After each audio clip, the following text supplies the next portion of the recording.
Hey, what's going on, everybody? Welcome to Guitar of the Week. So we got something interesting this week, something we've not done before. We've never done anything like this, really. I think you guys are going to like it. Let's go check it out. Alright guys, so this guitar is a little bit newer than some of the stuff that we've done, but it's not super new. As long as this guy is sitting right here holding my collapsible sun.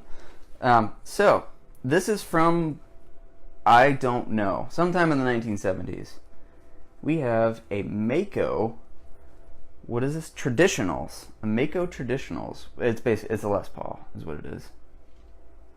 So, it's kind of a lawsuit era Les Paul copy, but what's really cool about this one is the spec on it. Has a nitro finish, Brazilian rosewood fretboard, has binding on the frets, long neck tenon, mahogany body.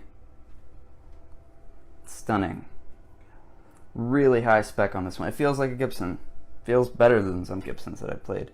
So this one we redid a little bit. It's got just CTS vintage taper pots. We put some real bumblebees in it.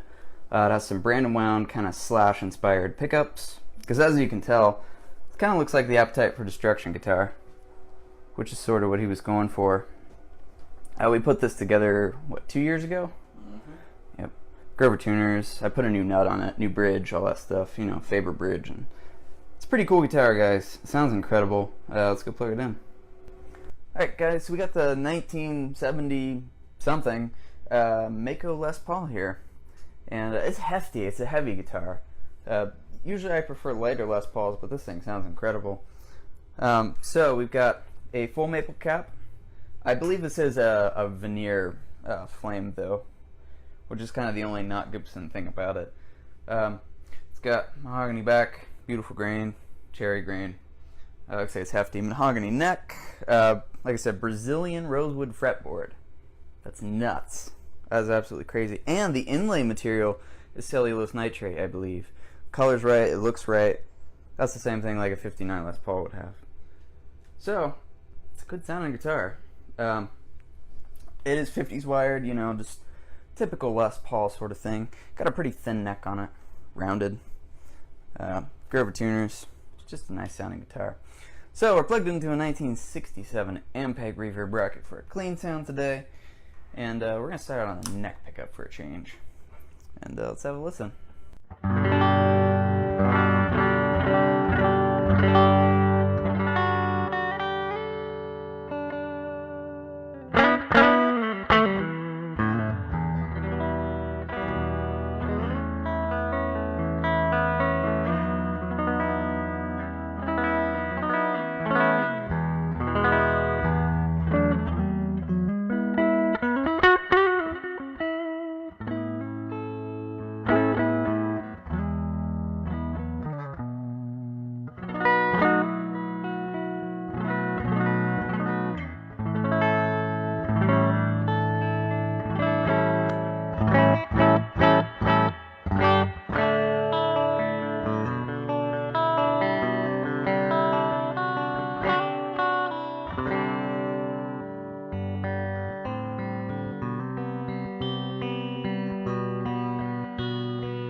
I was gonna reach down and hit my chorus pedal, but I don't think I can reach. Can you turn on my chorus pedal for me? I have an assistant today. Can you turn on my chorus pedal, please? Thank you.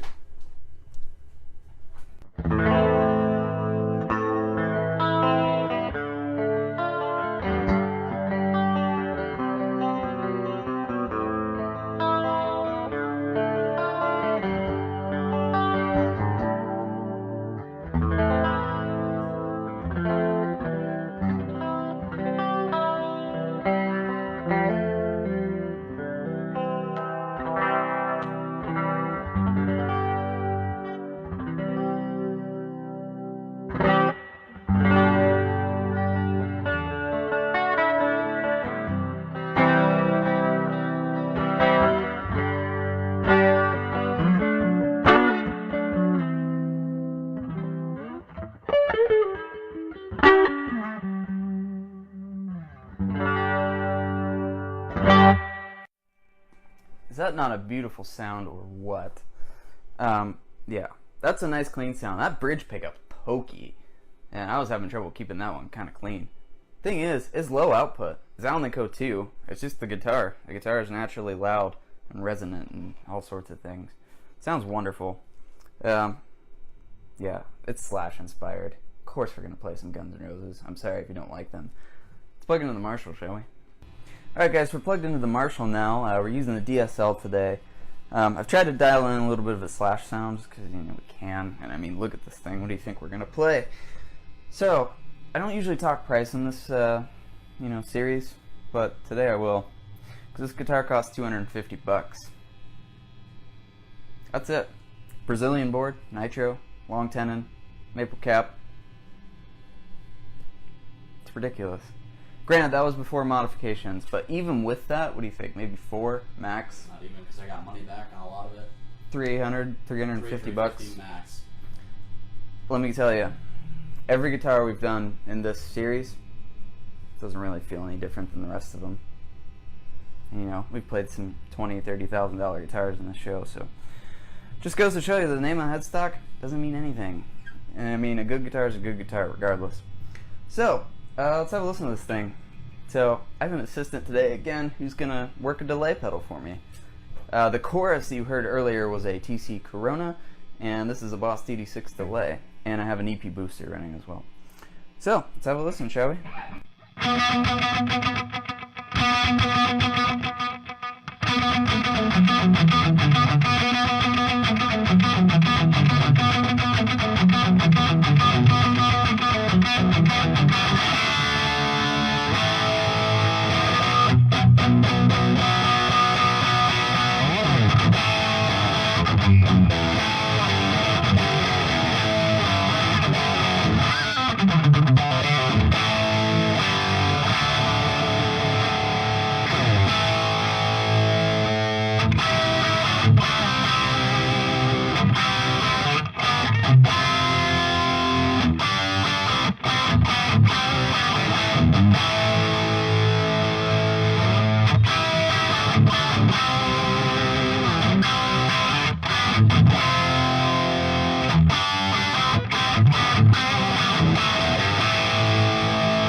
I like this guitar a lot.